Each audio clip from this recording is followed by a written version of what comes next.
The old woman stood silently by the doorway, her small suitcase resting beside her trembling feet. Her name was Amina, a mother whose heart had known love, loss, and endless sacrifice. She had spent her entire life working, stitching clothes, saving every penny, and dreaming of a warm home where her son would live happily. And now, as she looked around the wide marble hall of that very house, her heart ached with disbelief. It was beautiful, yes, bright lights, golden curtains, and polished floors that smelled of luxury. But to Amina, it didn't feel like home anymore. The laughter she once imagined had been replaced with cold silence. She had built this house brick by brick, using her savings, her late husband's pension, and her own strength. But now, standing here, she felt like an unwanted guest. Her son Rizwan walked in, avoiding her eyes. He was in his early 30s, neatly dressed, and holding his phone tightly in his hand as if it were his shield. Behind him, his wife Sana appeared, young, proud, and sharp-tongued. Sana's gold bangles jingled as she folded her arms, looking at Amina with that faint, practiced smile that didn't reach her eyes. "Ami," Rizwan said softly, "you can stay here until we arrange something better." Sana said she'll make the guest room ready. Sana's smile turned thin. "Actually," she said, her tone syrupy sweet, "the guest room is full of our things. It's messy. She can stay in the small sitting area for now." Amina blinked. "The sitting area?" she asked quietly. Sana shrugged, pretending to look busy. "It's clean and spacious enough. I'll send a mattress there for you. You'll be comfortable." Rizwan opened his mouth to speak, but one look from Sana silenced him. Amina noticed that look, sharp as a blade, full of control. He lowered his eyes like a child caught between guilt and fear. When the mattress arrived, it wasn't even a proper bed. Just a thin mat on the tiled floor. Amina watched silently as the servant placed it down beside the sofa. For a moment, the old woman stood frozen. The floor was cold beneath her bare feet. She had raised Rizwan with love and sleepless nights, fed him with her hands, sent him to the best school she could afford, and now, she was being told to sleep on the floor in her own house. Sana leaned by the doorway, her voice dripping with fake politeness. "I hope it's fine for you, Ami. We didn't expect visitors this week." Amina smiled faintly, forcing her voice to stay calm. "It's fine, Beta. I've slept on worse." But her heart screamed silently. That night, as the clock ticked past midnight, Amina lay on the floor staring at the ceiling fan. She could hear laughter from the master bedroom, Sana's laugh, high and confident, and Rizwan's voice, softer, apologetic. Amina closed her eyes, remembering the days when Rizwan used to hug her before bed, whispering, "Ami, I'll take care of you when I grow up." Now, even that promise had turned into dust. Days passed. Sana rarely spoke to her except when she had orders to give. "Ami, don't use too much water. Ami, please don't sit on that sofa, it's new. Ami, the maid will handle the kitchen, you don't need to cook." It wasn't care, it was control. Sana wanted her out. One morning, Amina quietly went to the garden with her tea. The roses she had planted years ago were still there, though neglected and dry. She knelt and touched the soil. Her hands trembled, but her eyes glowed with quiet strength. "This house remembers me," she whispered. "It remembers who built it." Behind her, Sana's voice cut through the calm. "Oh, Ami, you don't need to mess with the garden. We're hiring a landscaper soon." Amina smiled softly. "Of course, Beta. Just touching old memories." Sana frowned and walked away. But Amina's words stayed with her longer than she wanted. That evening, Rizwan's childhood friend Hamid came to visit. He greeted Amina warmly, surprised to see her sitting on the floor beside the window. "Baji, why are you sitting here? Where's your room?" Before Amina could answer, Sana interrupted. "Oh, she likes it here. She said she prefers being near the garden." Hamid looked confused but didn't argue. However, later that night, he called Rizwan outside. Rizwan, what's going on? Why is your mother staying in the sitting area? Don't you remember whose name this house is in? Rizwan stiffened. What do you mean? Hamid sighed. Amina Baji told me years ago she built this house in her own name. She never transferred it. You didn't know? Rizwan's face went pale. He hadn't thought about it in years. The documents, they were indeed in his mother's name. He remembered her saying she'd give it to him after she retired, but she never did. That night, guilt pricked his chest as he saw his mother sleeping on the hard floor. Her hands were folded on her chest, her thin blanket barely covering her legs. He turned to Sana. We can't make her sleep there. She's my mother. Sana snapped. Rizwan, don't start again. She's old, she'll be fine. She's not going to stay forever. She built this house, he muttered under his breath. Sana froze. What did you say? Nothing, he said quickly, but it was too late. Her eyes widened slightly, a flicker of fear showing for the first time. The next morning, Amina found Sana in the kitchen, unusually polite. Ami, would you like some paratha? I made them myself, she said, smiling too brightly. Amina raised an eyebrow but accepted quietly. Thank you, Beta. All day, Sana watched her, uneasy, as if trying to read her thoughts. That night, while Rizwan was asleep, Sana sneaked into the study and began searching through the drawers. Her hands trembled as she opened a small box and found an old envelope, inside it, the property documents. Her eyes scanned the name, Amina Bibi, sole owner. She sat back, her pulse racing. The house didn't belong to Rizwan. It belonged to Amina. The realization hit her like a storm. She had humiliated the woman who owned everything she stood on. She spent the rest of the night pacing, her mind spiraling. What if Amina took back the house? What if she told Rizwan the truth? Sana's pride began to crack under fear. The next morning, Amina noticed her nervous behavior. Sana was suddenly respectful, asking if she needed tea or wanted to rest. Amina didn't respond. She simply smiled with the quiet wisdom of someone who already knew. That evening, Amina asked her son to sit with her. Rizwan, she said softly, do you know what breaks a mother the most? It's not when her children forget her, it's when they remember her only after someone else reminds them to. Rizwan lowered his head. Ami, I'm sorry, he whispered, tears in his eyes. I didn't realize how far I'd drifted. Amina placed her hand on his. You will, one day. But don't let that day come too late. From the corner of the room, Sana watched, biting her lip. Guilt and fear mixed in her chest like poison. She wanted to speak, to apologize, but pride held her tongue still. That night, Amina quietly went into her room and locked the door. She took out the property papers, placed them in a clean envelope, and wrote a note on top, to my son, when respect returns, so will my blessings. She left the envelope on the table and walked out into the cold night air, her small bag in hand. When Rizwan woke the next morning, she was gone. The house felt colder, emptier. He found the note and the envelope, and tears filled his eyes as he read her words. Sana stood beside him, trembling, her face pale. For the first time, she realized what she had lost, not just ownership of a house, but the heart that held it together. Days turned into weeks. Rizwan searched everywhere but couldn't find his mother. Until one afternoon, a letter arrived. It was from Amina. I am safe, it read. Sometimes silence is louder than anger. I am not far, but for now, let the house teach you what love really means. Sana cried for hours that day. Every corner of the house reminded her of the woman she had insulted. The floors, the walls, even the garden roses seemed to whisper Amina's name.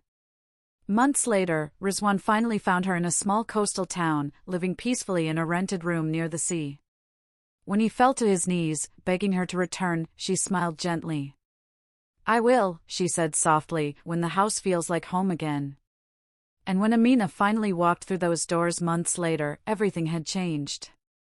The floor she once slept on now held rose petals. The woman who once humiliated her knelt before her in tears. Amina said nothing. She simply looked around, her eyes full of quiet triumph. The house that had once been filled with pride now breathed humility. Because sometimes, the loudest lesson comes not from anger, but from silence. And Sanaa, she never forgot that night. The night she realized that the woman she forced to sleep on the floor was the only reason she had a roof above her head. When Amina finally returned home, everything felt different. The air no longer carried the scent of arrogance or tension. The moment she stepped inside, she noticed the small details. The floor she once slept on was covered in soft carpets, her favorite chair had been cleaned and placed near the window, and a vase of fresh roses stood on the table, the kind she used to grow herself. Rizwan stood silently near the staircase, his eyes red, his face pale. Sanaa was beside him, holding her hands together nervously. She had been waiting for this moment for weeks, preparing for it, fearing it. Amina placed her small bag down, looked around quietly, and then met Sanaa's trembling eyes. "So," she said softly, "you both still live here?" Rizwan's voice cracked. "Ami, we were waiting for you." Sanaa's lips quivered as she spoke. "Ami, I know I made terrible mistakes. I hurt you. I was wrong. Please forgive me." For a long moment, Amina said nothing. Her silence was heavier than any words. Then she nodded slowly. "Forgiveness is easy to speak of, but hard to earn," she said. "I don't hold anger, Sanaa. But respect is something that grows, not something that can be demanded in one day." Sanaa lowered her eyes, tears falling silently onto her hands. Rizwan tried to guide his mother to the sofa, but she stopped him. "No," she said gently. "Not that one. Let me sit where I used to." She walked toward her old chair by the window, the one that had once been moved aside to make space for their expensive furniture.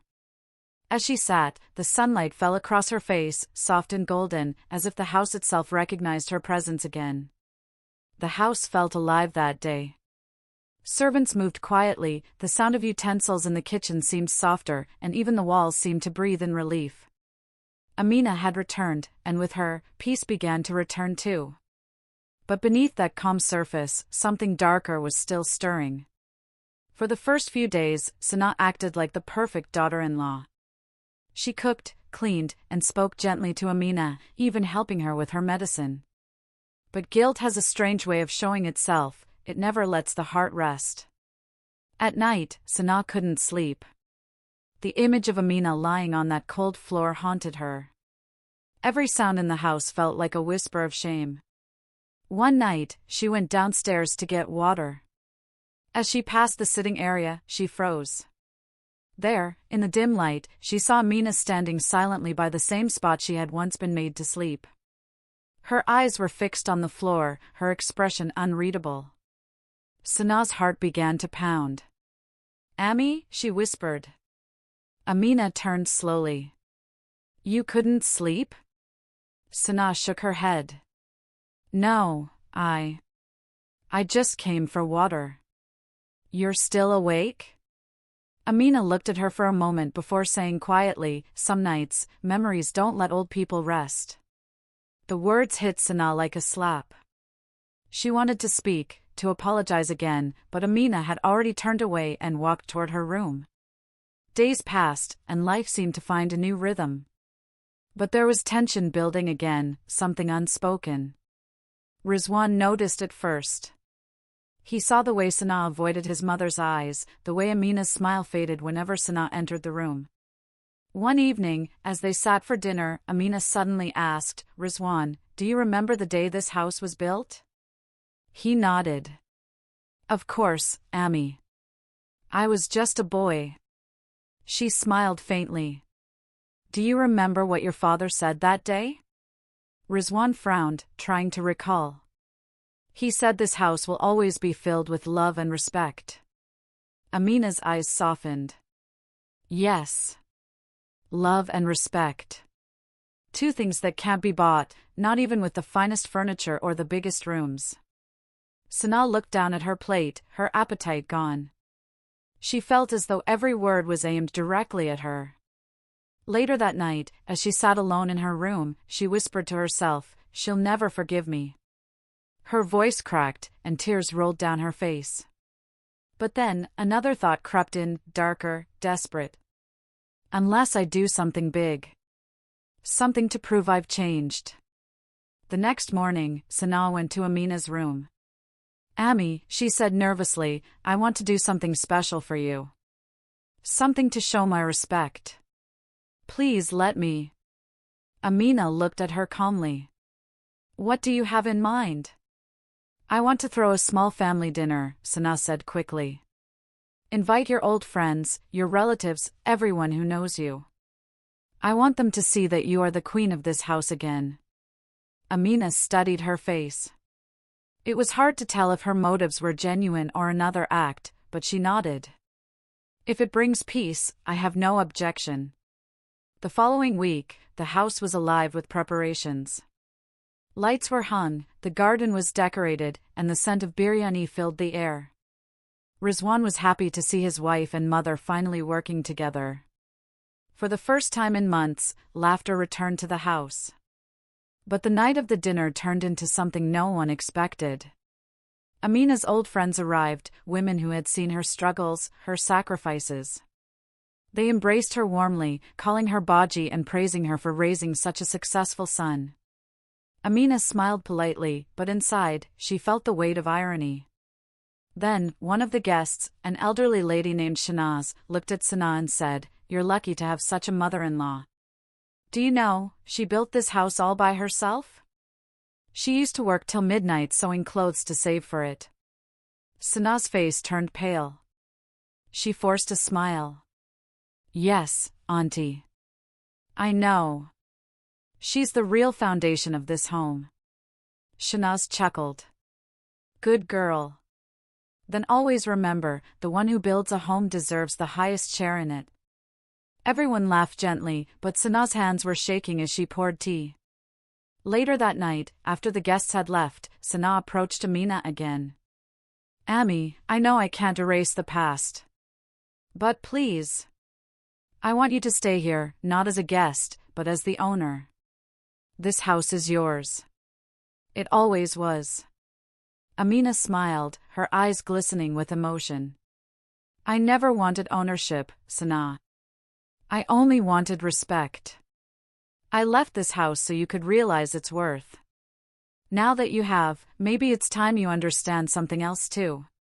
Sana looked confused. "What do you mean?"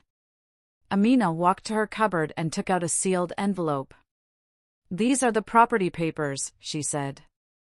"But I'm transferring them, not to Rizwan, and not to you." Sana's heart dropped. "Then to whom?" Amina's voice was calm, but firm. "To my grandson." Sana's eyes widened. "But we don't." "I know," Amina interrupted softly. "Not yet.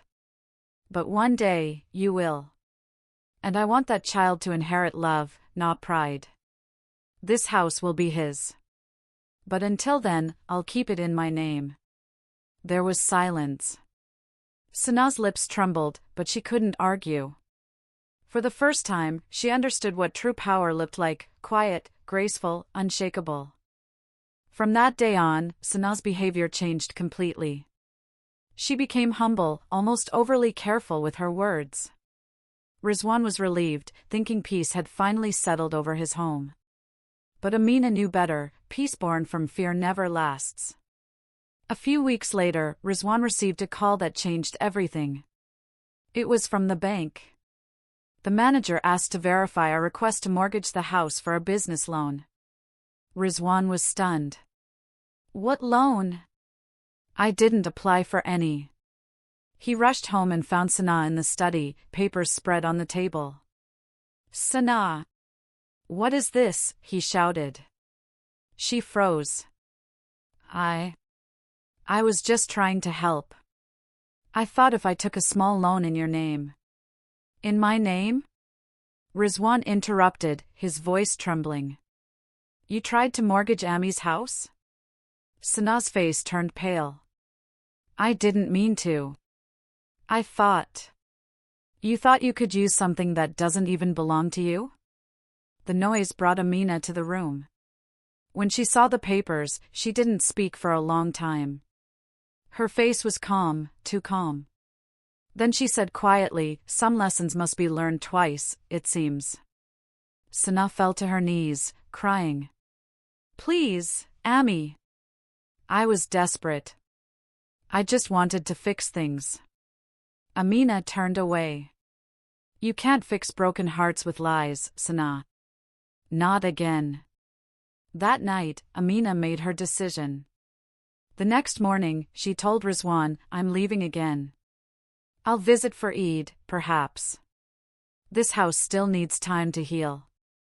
Sanaa tried to stop her, but Amina only said, this time, you will feel what I felt, not as punishment, but as understanding. When the door closed behind her, the house fell silent again. Days turned into weeks, and Sanaa's guilt deepened. The home felt empty without Amina's calm presence. Rizwan rarely spoke, and the silence between them grew heavy.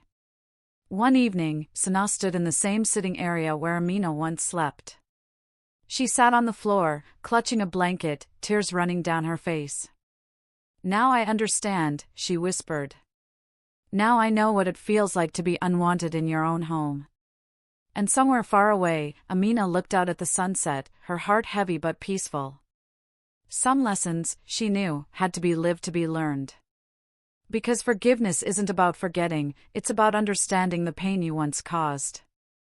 And Sanaa, she finally understood. The house had fallen silent again after Amina's departure. The days moved slowly, heavy with regret and emptiness. The laughter that once echoed through the halls was gone, replaced by the quiet creak of loneliness. Rizwan still went to work every morning, but his heart wasn't in it anymore. Every time he entered the house, he felt her absence like a shadow that refused to fade. Sanaa, on the other hand, lived with a guilt that ate her from the inside. She woke early, cooked, cleaned, and tried to keep the house shining, but it no longer felt like a home. Every corner whispered Amina's name, the room she slept in, the chair by the window, even the roses in the garden that had begun to wilt again. One evening, Rizwan came home to find her sitting quietly on the stairs, holding Amina's shawl in her lap. Her eyes were swollen from crying. Rizwan, she said in a trembling voice, do you think Ami will ever forgive me? Rizwan sighed, his shoulders heavy. Ami's heart is kind, Sanaa. But you hurt her deeply. She doesn't hate you, she just wants you to understand what love really means. Sanaa lowered her head, whispering, I do now, but it's too late. Before he could respond, Rizwan's phone rang. The caller ID made his heart skip. It was Hamid, his old friend, the same one who had once told him the truth about the house. Rizwan, Hamid said urgently, you need to come to the city hospital right now. It's about your mother. Rizwan froze. What happened? She collapsed this afternoon. The doctors said she was found unconscious at the market. They think it's her heart. The phone slipped slightly from Rizwan's grip. We'll be there, he said quickly, his voice shaking. Within minutes, he and Sanaa rushed to the hospital. The drive was silent except for the sound of Sanaa's quiet sobs. When they arrived, they saw Amina lying in a hospital bed, pale and fragile, her breathing shallow. Tubes surrounded her, and the heart monitor beeped softly in rhythm with her fading strength. Rizwan's chest tightened as he took her hand. Ami, he whispered, tears spilling down his cheeks. I'm here. Please, open your eyes. Slowly, Amina stirred. Her eyelids fluttered open, and a weak smile touched her lips. Rizwan, she whispered faintly. You came. Of course, Ami. I'll never leave you again. Sanaa stood behind him, trembling. When Amina's eyes drifted toward her, Sana broke down completely. "Ami, I'm sorry," she cried. "Please don't go. Please don't leave me like this." Amina's hand trembled as she reached out. Her voice was soft but steady. "Don't cry, Beta. I'm not leaving yet. But this time, I want peace in my house before I go." Sana nodded through her tears. "You'll have it, Ami. I swear. I'll make it right." For the next several days, Sana stayed by Amina's side, feeding her, helping her take medicine, and whispering prayers at her bedside. Every night, when Amina woke, she found Sana sitting in the corner of the hospital room, head bowed in guilt and care. On the 5th day, Amina was finally discharged. But instead of returning to the big house, she asked to stay in a small rented place nearby, a quiet house with a garden that reminded her of peace. Sana and Rizwan visited every day. Each time, Amina spoke less and smiled more. It was as if she was watching them learn to love each other again. One morning, Amina was watering her small garden when a knock came at the door. She opened it and froze. Standing there was a woman in her 40s, wearing simple clothes and carrying a small bag. "Baji," the woman said softly, "do you remember me? I'm Salma, your old neighbor from the colony. I've been looking for you for years." Amina's eyes filled with surprise and warmth. "Salma! It's been ages. Come in, come in." They sat together, talking about old days, lost friends, and the struggles they both had faced. But soon, Salma's tone turned serious. "Baji, there's something I must tell you," she said quietly. "I didn't come only to meet you." Amina frowned slightly. "What is it?" Salma took a deep breath. "Do you remember the construction manager who helped build your house years ago? His name was Rauf." Amina nodded. "Yes, why?" Salma's voice trembled. "Before he died last month, he told me something. He said one of the property documents was switched during registration. Someone took advantage of you when you were unwell after your husband's death." Amina froze. "Switched? What do you mean?" "He said a copy of your deed might have been used to secure a secret loan years ago. He didn't know who did it, but he regretted not telling you." Amina's heart began to race. Could it be? Had someone used her name without her knowledge? That night, she called Rizwan and told him everything. The next day, he went to the local registrar's office to check the records. What he discovered made his blood run cold. The house had been listed as under partial mortgage for nearly 2 years. "Ami," he said, trembling as he handed her the papers, "this happened before you left the first time. Someone tried to take a loan against your property." Amina's eyes darkened. Then it wasn't a mistake when Sana tried again later. She knew exactly what she was doing. Rizwan's hands clenched into fists. "No, Ami." She said she didn't know. Maybe someone else. "Who else had access to those documents, Rizwan?" she asked firmly. He fell silent. That evening, when he confronted Sana, her face turned white. "I didn't mean to deceive you, Rizwan," she cried. "I swear, I didn't understand what I was doing. My brother, he told me it was safe, that it was just for a short-term business deal. I thought we could return the money before anyone noticed." Rizwan's face hardened. "So, you not only humiliated my mother, you almost made her lose everything she owned?" Sana fell to her knees, sobbing. "I was foolish. I was greedy and scared. But I've changed, Rizwan. Please, believe me." When Amina walked in and saw the scene, she said nothing for a long time. Then she walked up to Sana and said softly, "You lied twice, once with pride, and once with fear. Both wounds cut deep." Sana looked up at her, shaking. "Ami, please don't leave me again." "I'm not leaving," Amina said gently. "But I'm not blind anymore either. From that day, Amina decided to take full control of her property. She met with a lawyer and ensured all the documents were sealed under her authority, with clear instructions for her will. She also requested that a small portion of her savings be given to charity for those who sleep on the floor without a roof of their own, she said quietly. Weeks passed, and Sana tried desperately to regain her trust.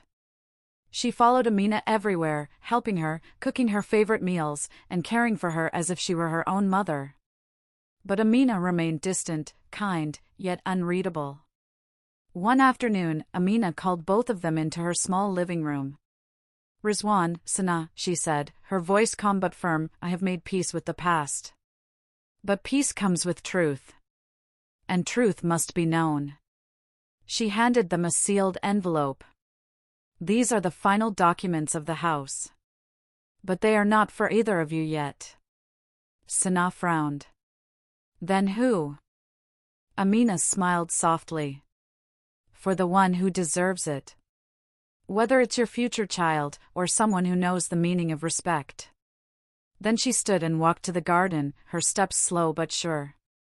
Until then, the house remains mine, not as a prize, but as a reminder. Sana and Rizwan watched her, speechless. For the first time, Sana didn't feel anger or fear, she felt humility. Real, raw humility.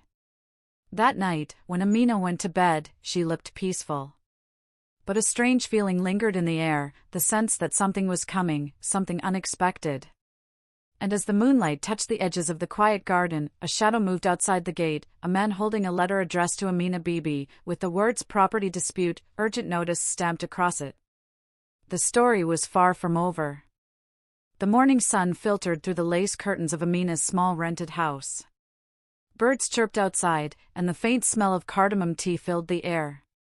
It was a peaceful start, or at least it should have been. But peace never lasts long when the past is still unfinished. A soft knock came at the door. Amina, still wearing her shawl, walked slowly to open it. A man stood there, thin, neatly dressed, holding a brown envelope in his hand. His face was tired, but his eyes were sharp. Are you Amina Bibi? He asked politely. Yes, I am, she replied, adjusting her dupatta. He handed her the envelope. This is a legal notice, ma'am. It's regarding the property registered under your name, the house in Model Town.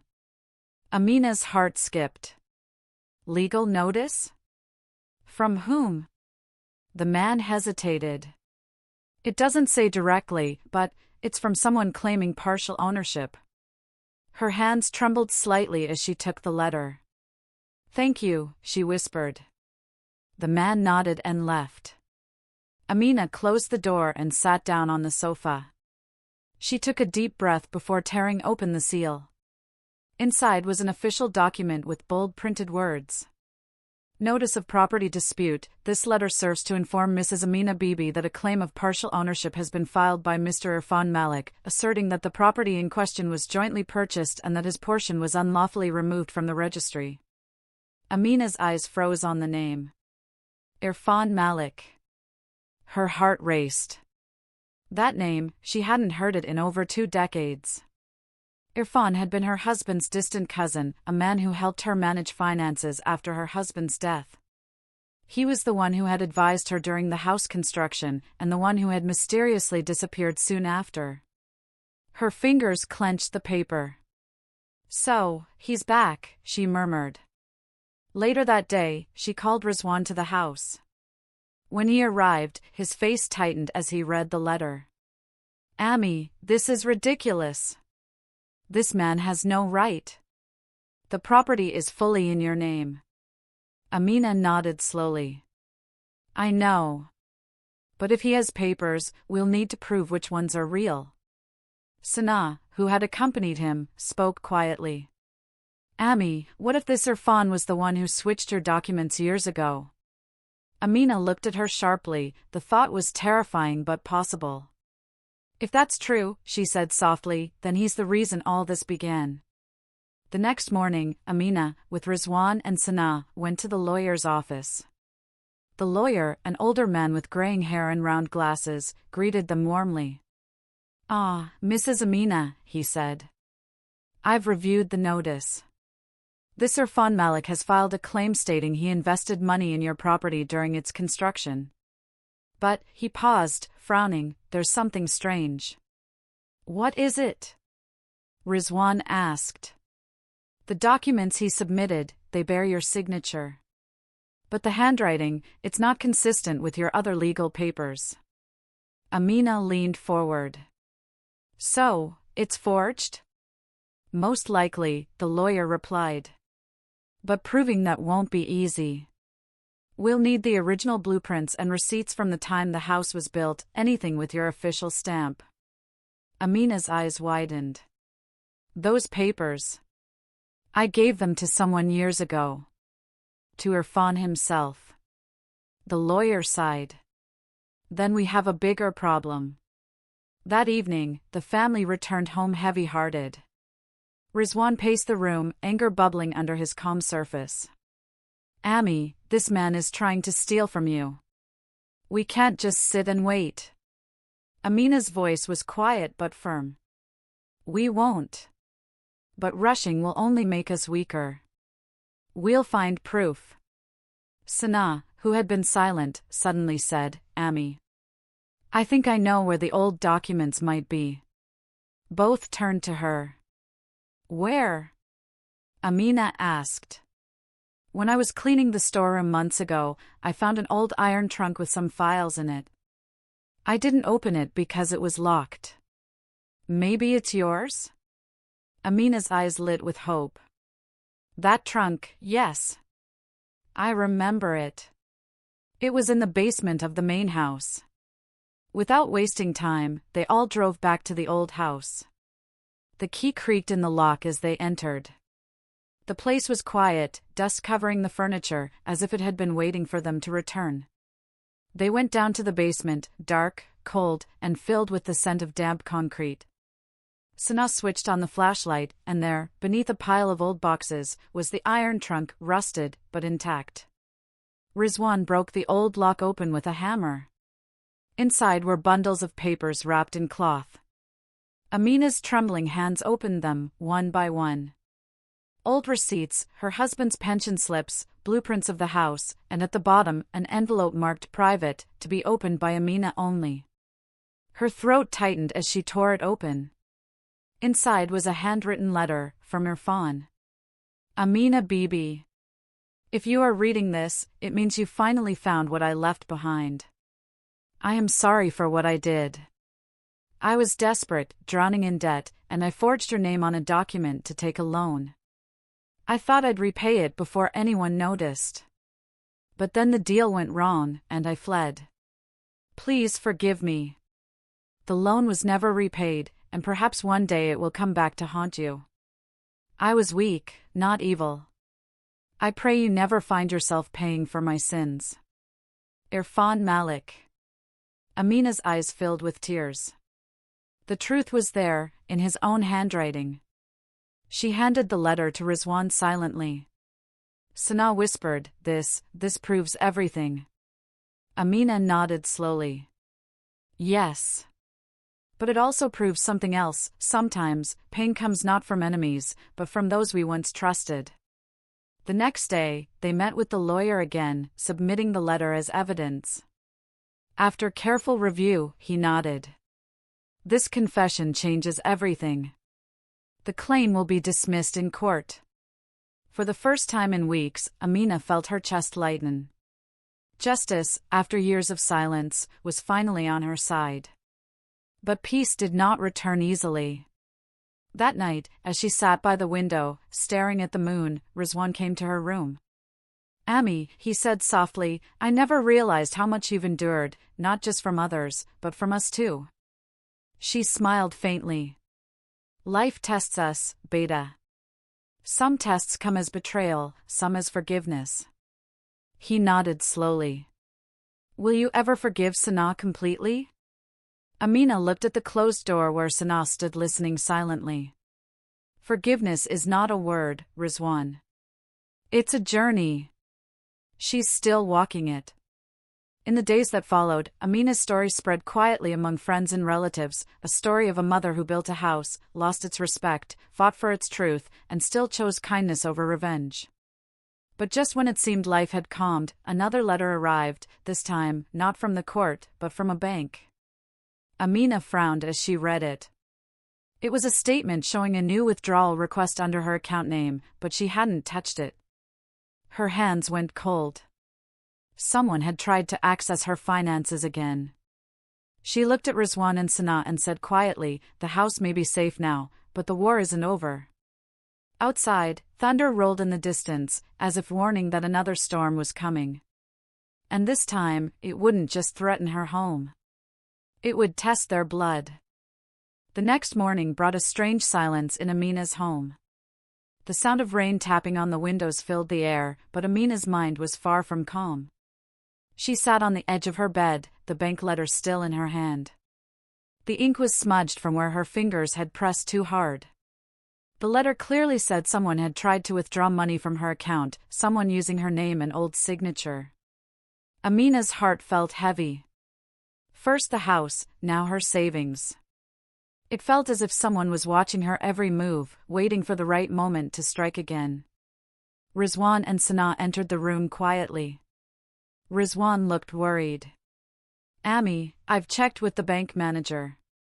The request came from the city branch. Someone submitted photocopies of your CNIC and an authorization form. They even attached a fake signature." Amina looked up sharply. But who would do that? The manager had told Rizwan something else too, a detail that kept ringing in his head. "Ami, the man who came to the bank wasn't alone. There was a woman with him. They both pretended to be your relatives." Sana frowned. "A woman?" "Yes," Rizwan said. And when the manager described her, he said she wore a red scarf and carried a silver purse.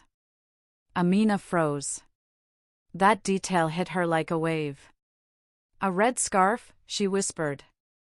"That sounds like Hina." The room fell silent. Hina, her younger daughter-in-law. Rizwan's wife's cousin. The one who had always envied Sana and stirred small fights in the family. The one who had once said, "If only I had a mother-in-law like Amina Bibi, life would be easy." Sana looked uncomfortable. "Ami, are you sure? Maybe it's just coincidence?" But Amina knew better. "No, Beta. Hina was always close to Irfan's family. Maybe she's helping him, or maybe she's trying to take what's left." Rizwan clenched his fists. "I'll handle this. I'll find out the truth." That evening, he drove to Hina's place unannounced. She lived in a modest house nearby with her husband, Adil, Amina's younger son. When Rizwan entered, Hina's expression changed instantly, surprise first, then unease. "Bye, you didn't call before coming," she said, forcing a smile. "I didn't need to," Rizwan replied coldly. "I came to ask about the bank." Her face went pale. "The bank? What are you talking about?" Rizwan leaned closer. "Don't play games. The manager recognized you. Red scarf. Silver purse. You were there with someone pretending to be Ami's relative." Adil came out from the kitchen, startled. "What's going on?" Rizwan turned to him. "You tell me, Adil. Did your wife try to take Ami's money?" Adil looked confused, then furious. "Hina, answer him." Tears welled in her eyes. "I didn't do anything. I just went with someone who said he was from the property office. He told me Ami had asked him to update her bank details." Rizwan slammed his hand on the table. "And you believed that? Without calling Ami?" Hina began to sob. "I swear I didn't know. He said Ami had arthritis and couldn't come herself. He showed me her ID photocopy and papers." "Who was he?" Rizwan demanded. I don't know his real name," she stammered. He said he was Irfan's nephew. The name sent chills through Rizwan's spine. So, it's connected again. He stormed out, leaving Adil and Hina speechless. When he returned home, Amina listened quietly as he explained everything. Her heart sank deeper. They're not just after my house anymore, she said. They're after everything. That night, Amina couldn't sleep. Memories of Irfan's old letter replayed in her mind, the part where he wrote, "Perhaps one day it will come back to haunt you." She realized that day had come. She walked to the window and looked out at the wet streets. Then, her eyes fell on something strange, a black car parked across the road. Its headlights were off, but someone was inside. She could see the faint glow of a cigarette being lit. Amina's breath caught. She stepped back, heart racing. Was she being watched? The next morning, she told Rizwan. "Beta, there was a car outside last night. It didn't move for hours." Rizwan frowned. "I'll check the CCTV footage from the neighbor's camera." He did, and what he saw made his stomach twist. The black car had indeed been there from midnight till 4 a.m. And when the headlights flashed for a second, the camera caught a clear face, Irfan Malik, older now, but unmistakable. Rizwan showed it to Amina. Her hand went to her mouth. "So, he's here." Sana whispered, "He's not done with us yet." They immediately contacted the police and filed a report. But Amina knew that Irfan was clever. He had been a conman for years, skilled at vanishing before the law could catch him. That evening, as Amina sat with her tea, her phone buzzed. An unknown number. She hesitated, then answered. A deep, slow voice said, "You found my letter, didn't you?" Her blood ran cold. "Irfan," she whispered. He chuckled softly. "I told you my sins might follow you. But I didn't expect you to still have the house. You're stronger than I thought." "What do you want?" she asked, her voice trembling but calm. "I just want what's mine," he replied. "Half of what I invested. That's all. I'll walk away."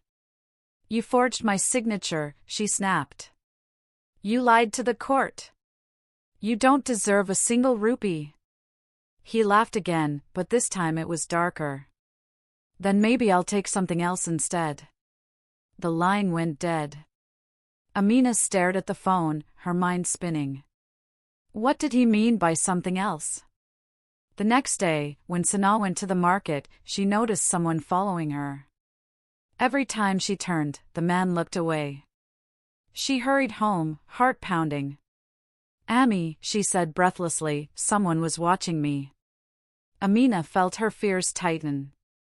"He's trying to scare us," she said. "But he doesn't know, we're not the same helpless people anymore." That night, Amina locked every door, every window. The air felt heavy, as if danger was already inside the walls. She sat silently, holding her old house key close to her chest, whispering, "You took my peace once, Irfan, but not this time." Outside, the black car passed again, its headlights flashing briefly before disappearing into the night. A storm was coming. Not of rain, but of secrets, and before it ended, someone was going to lose everything. The next few days passed like a blur. The family was living under quiet fear. Amina barely slept, her thoughts were haunted by Irfan's voice echoing in her head, "Then maybe I'll take something else instead." Rizwan had contacted the police, but they said they needed evidence before taking action. Cameras were set up outside the house, and locks were replaced. But Amina knew that when a person like Irfan wanted revenge, locks and walls were useless. On the fourth night, just as Amina was preparing to pray, the doorbell rang. It was unusual, no one visited this late. Rizwan opened the door slightly, and to his surprise, it was Adil, his younger brother. His face was pale, his shirt crumpled, and his eyes red as if he hadn't slept for days. "Adil?" Rizwan asked, confused. "What are you doing here at this hour?" Adil stepped in, closing the door behind him. "Bye." I need to tell you something. It's about Irfan, uncle. Amina looked up from her prayer mat. You know where he is? Adil swallowed hard. Yes, and I think I know who's helping him. The room fell silent. Amina could feel her heartbeat in her ears. Who, Adil? She asked. He looked down, ashamed. It's Hina. Sana gasped. Rizwan's jaw tightened. Your wife? Adil nodded miserably. She met him months ago, before all this started.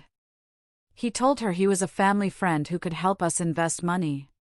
She gave him information about our accounts, Ami's bank details, property registration numbers. She didn't know who he really was at first. But when she found out, she was already in too deep. He threatened her.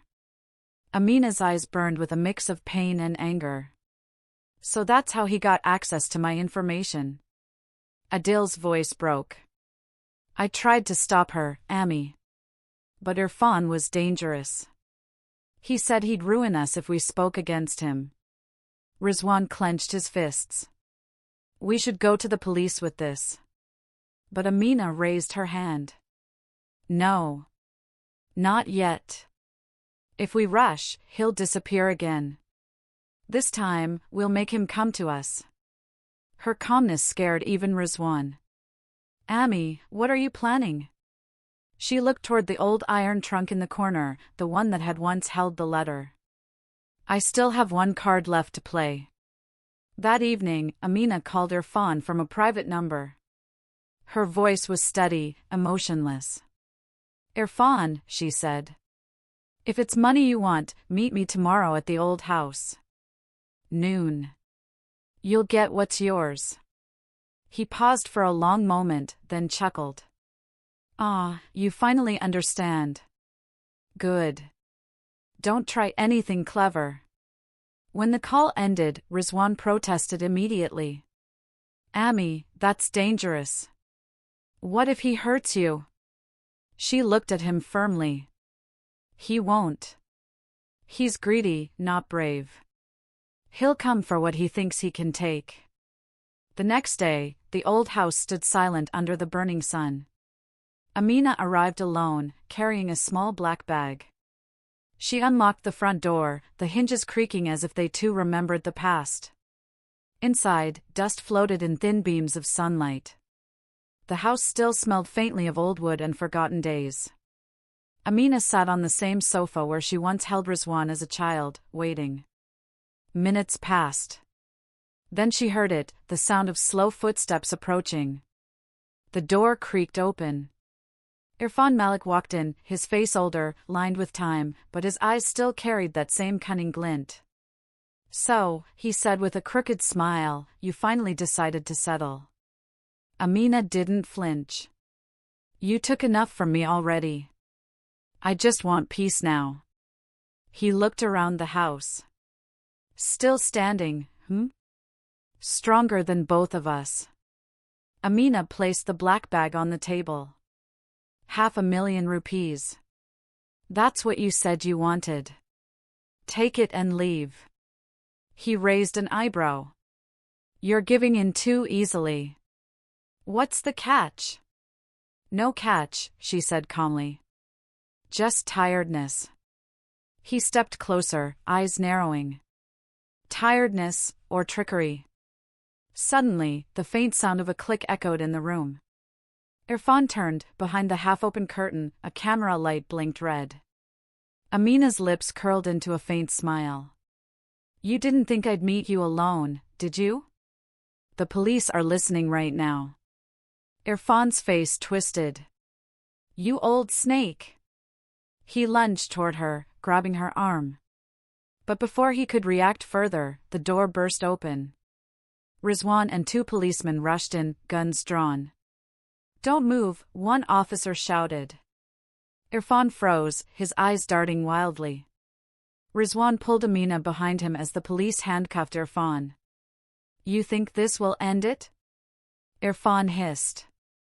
You'll regret this, Amina. She looked at him, her voice steady as stone. No, Irfan. You regret it. You had a chance to fix your sins, but you chose to repeat them. As they dragged him out, Amina finally felt the air leave her lungs. She sat down, her hands shaking slightly. Rizwan placed a hand on her shoulder. It's over, Ami. But she shook her head slowly. Not yet. There's still something left to fix. Later that night, Amina called Adil and Hina to the house. Hina entered quietly, her eyes swollen from crying. Amina didn't shout or scold her. Instead, she placed a small cup of tea before her. I don't want revenge, Amina said softly. But I do want honesty. Tell me everything. Hina sobbed as she confessed. Irfan had promised her a share of Amina's money, saying he'd double it. He showed her forged documents and convinced her to keep quiet. When things went wrong, he began threatening her family. Amina listened without interrupting. When Hina finished, silence filled the room. Finally, Amina said, You betrayed me once. But I'll not let hate destroy another home. You will make things right. Not by words, but by actions. Hina nodded, tears streaming down her face. I will, Ami. I promise. Amina stood and looked out the window, where the night sky shimmered with faint stars. For the first time in years, she felt a strange sense of freedom, like the weight of her pain was slowly lifting. But deep inside, a small unease remained. Irfan's final words echoed in her mind, You'll regret this.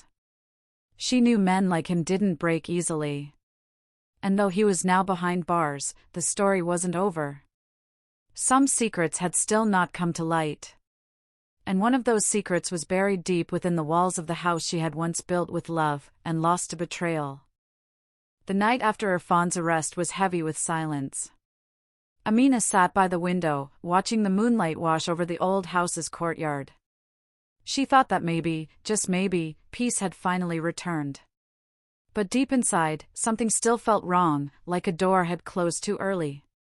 When she closed her eyes, Irfan's last words echoed again, You'll regret this. They weren't the words of defeat, they were a warning. The next morning, Rizwan received a call from the police station. The officer's voice sounded uneasy. Mr. Rizwan, you might want to come down here. We found something during the search at Irfan's apartment. An hour later, Rizwan and Amina arrived. On the officer's desk was a small black notebook, worn out, its corners burnt as if someone tried to destroy it. We found this hidden under the floorboard, the officer said. It's his ledger, his personal record. Rizwan flipped through the pages. They were filled with numbers, fake property transactions, and names of people he had tricked. But one name made Amina's breath stop. Our Malik partnership confirmed. Amina looked at it again, thinking maybe her eyes were deceiving her. But no, the handwriting was clear. Our Malik. Her voice trembled. Rizwan, that's your name. Rizwan's face went pale. Ami, no, that can't be me. I never had any deal with him. The officer looked up. Could it be another relative? Someone with the same initials? Amina's heart sank. There's only one other person in the family with those initials, she whispered. Rashid Malik, my late husband's younger brother. Rizwan's uncle. Rashid had disappeared years ago, claiming to move abroad for work. He never called, never wrote. Amina had long assumed he was gone for good. But now, it seemed he had never left at all. The officer handed them a sealed envelope found with the ledger. On the front, written in faded ink, were the words. To Rashid, the final payment awaits once it's done. Rizwan exhaled sharply. So Rashid was helping Irfan all along. Amina closed her eyes. Her hands trembled slightly. My husband trusted his brother like his own son. And all these years, he was the one who kept Irfan's secrets. The officer leaned back. It looks like your fawn wasn't working alone from the start. Rashid may have been the one who helped him forge the first set of documents years ago. Amina's heart ached as the truth unfolded. The betrayal had roots deeper than she'd ever imagined. Later that evening, Amina sat alone in her old house, staring at the photographs on the wall. Her husband's smiling face seemed to watch her silently. "Your brother did this," she whispered. "The blood you shared destroyed everything you built." Suddenly, Sana entered the room, holding her phone. "Ami," she said quietly, "you need to see this." On the screen was a video, footage from the camera near the gate. It was recorded 2 nights before Irfan's arrest. Amina's eyes widened as she watched a shadowy figure slip through the side entrance of the house at midnight. It wasn't Irfan. The man was shorter, heavier, and when the light from the porch flickered, she saw his face clearly. "Rashid." Amina gasped. "He's alive." Sana nodded slowly. "And he's been here recently." They quickly informed Rizwan and the police. But when they returned to the house's storeroom to search for any trace of him, something unexpected happened. Amina noticed that one of the floor tiles near the wall looked slightly lifted, as if it had been moved recently. With Rizwan's help, she pried it open. Beneath it lay a metal box covered in dust and cloth. Inside were bundles of old currency, documents, and photographs, some of Irfan with Rashid, laughing together, and others showing Amina's house under construction. In one photo, Rashid stood with a blueprint in hand, her blueprint. A letter was attached to the box. Amina unfolded it with trembling fingers. "If you are reading this, Amina, then Irfan and I have failed. You'll call it betrayal, but I call it survival. Your husband gave everything to this house, and left us with nothing. I only took what should have been mine. You had no right to hold all of it while I starved. Forgive me, or don't. I never hated you. I just refused to be invisible." Amina's tears fell onto the paper. "He used our love against us," she whispered. Rizwan looked at the box of stolen money. "We should give this to the police." But Amina shook her head. "No, Rizwan. Not yet. This is the last piece of the truth. Rashid might come back for it." That night, Amina stayed awake. The rain began again, steady and cold, as thunder rolled across the sky. She kept the metal box beside her, the shadows in the room feeling heavier than usual. Around midnight, the door creaked softly. Amina's eyes opened instantly. She saw a figure moving slowly through the hallway, flashlight trembling in hand. She didn't scream. She simply stood, calm but unyielding. "Rashid," she said quietly. The flashlight froze. The man turned slowly, and there he was. Older, gray-haired, face weathered by guilt and greed. "Amina," he whispered. "You shouldn't have stayed here." She looked straight into his eyes. "And you shouldn't have betrayed your own blood." He sighed deeply. "I didn't want to hurt you. I just wanted what was mine. But Irfan, he went too far." "You both did," Amina said. "You took my peace, my trust, my home." Rashid's expression twisted with regret. "I'm sorry." Before he could move closer, police sirens blared outside. Rizwan and the officers rushed in, surrounding him. Rashid didn't resist. He just lowered his head as the officers cuffed his hands. Amina looked at him one last time. "You had family," she said softly. "You didn't need to steal love to feel rich." He said nothing, only whispered, "I lost everything the day I chose envy over you." As they took him away, Amina stood still, the storm outside finally beginning to fade. Sana approached her slowly. "It's over, Ami." Amina shook her head gently. "No, Sana. It's not over until this house breathes peace again." She turned to look around, at the old walls that had seen laughter, betrayal, and justice. "This house," she whispered, "was built with love. It suffered for greed. But now, it will heal. For the first time in years, she smiled faintly. The story of her pain had finally reached its truth. But fate wasn't done with her yet, because hidden deep in that same house was one last secret, one that Irfan and Rashid had never revealed. And that secret was about to change everything she thought she knew about her husband's death. The morning after Rashid's arrest was strangely peaceful. The air inside the old house felt lighter, as if years of tension had finally dissolved.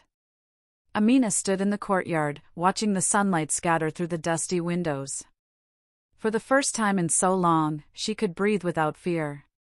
But even as peace settled around her, a strange unease stirred in her chest. Something still felt unfinished, like a door left half open in her memories. Rashid's words from the night before kept echoing in her mind. Your husband gave everything to this house, and left us with nothing. It sounded like an accusation, but something about it felt incomplete. Later that afternoon, Sana and Rizwan were busy helping the police collect the remaining evidence. Amina wandered alone through the corridors of the house, her fingers grazing the old walls. Every brick seemed to hold a memory, her husband's laughter, the sound of Rizwan's childhood footsteps, and the warmth that once filled these rooms. As she walked past the old study, she noticed a faint line along the floor, a crack that hadn't been there before. Curious, she knelt down and ran her hand along it. The tile seemed loose. She pressed it gently, and it shifted. Beneath it, there was a small wooden panel, sealed tightly with old nails. Her heart began to race. She fetched a screwdriver from the kitchen and pried the nails out, one by one. When the panel lifted, a wave of cold air escaped from the hidden compartment below. Inside lay a dusty wooden box, engraved with her husband's initials, Majid Malik. Amina froze. Her husband's name. Hands trembling, she opened the box. Inside, there were several folded papers, a small notebook, and an old, sealed envelope addressed to her. The envelope read, "For Amina, only when truth feels heavier than love." She sat down slowly, her heart thudding against her ribs. With shaking fingers, she tore the seal and began to read. My dearest Amina, if you are reading this, then life has revealed what I feared it would. I built this house for you, not just to shelter our family, but to hide what the world was never meant to see. My brother Rashid helped me in the beginning, but greed grew in him faster than loyalty. He wanted what I built, and what I refused to give. So, I buried the truth before it could destroy our blood. Amina, inside this box is a second set of property documents, the real ones. The first set, the ones you and Rashid believed were genuine, were forged long ago to protect you and Rizwan. I hid the originals here, under the heart of this home. This house, every inch of it, belongs only to you. And to Rizwan, when you're gone. If Rashid ever finds this, he'll know I never trusted him again. But if you find it, it means fate has chosen to give you the truth. I loved you more than life, Amina. And if you ever doubt that, remember, I built this house not to keep others out, but to keep you safe inside. Yours, Majid. Tears spilled down Amina's face as she read the words again and again. Every line felt like her husband's voice was whispering from the walls. For all those years, she had believed Rashid's betrayal started from greed. But now she saw it differently, it had started from envy of love. She carefully unfolded the documents inside the box. They were property papers, bank records, and deeds, all legally signed by Majid himself. Everything in that house, every brick, every inch, was indeed hers. When Rizwan and Sana returned, they found Amina sitting quietly beside the open box. Rizwan hurried over. Ami, what is this? Amina smiled faintly and handed him the letter. Your father left this for us. He always knew the storm would come one day. As Rizwan read, his eyes filled with tears. He was protecting us even after he was gone, he whispered. Sana placed her hand on Amina's shoulder. He wanted you to know that you were never alone. That evening, Amina walked outside. The rain clouds were clearing, revealing a calm, golden sunset. The house stood tall behind her, not just as a building, but as a living memory of everything she had endured.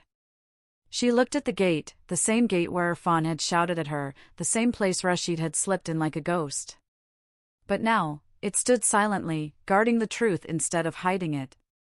Rizwan came to stand beside her. "Ami," he said softly, "what will you do now?" She smiled gently. "I'll do what I should have done years ago." The next morning, Amina called a construction team. Together with Rizwan and Sana, she began restoring the old house, repainting the walls, fixing the broken tiles, planting fresh flowers in the garden. The house slowly transformed, shedding its darkness for light. Neighbors who had once whispered gossip now stopped by to help, offering prayers and blessings. They had all heard about what happened, the arrest, the betrayal, the truth. But what they saw now was something greater, a woman rebuilding her peace from ashes. One afternoon, as Amina stood in the courtyard watering the new jasmine plants, Sana approached her with a small smile. "Ami," she said, "you could have given up so many times. How did you stay strong?" Amina looked up, her eyes soft but full of wisdom. "Because this house taught me something no person ever could, that strength doesn't come from walls or roofs. It comes from the heart that refuses to break, no matter how many storms come." As the wind carried the scent of jasmine through the courtyard, Amina closed her eyes. For the first time in years, she felt peace, real peace, in the home she once feared to sleep in. She whispered to herself, "Majid, your house is safe now. Our story is over, but our love still lives here." The camera of fate might have panned away right there, an old woman standing proud before her rebuilt home, smiling through her tears. But somewhere, deep in the foundation of that house, beneath the floor where the secrets once slept, one last thing remained hidden, a small brass key attached to a tag with the word, "For Rizwan, when he becomes a father." And with that, life quietly promised that the story of this house, and the love that built it, was far from finished.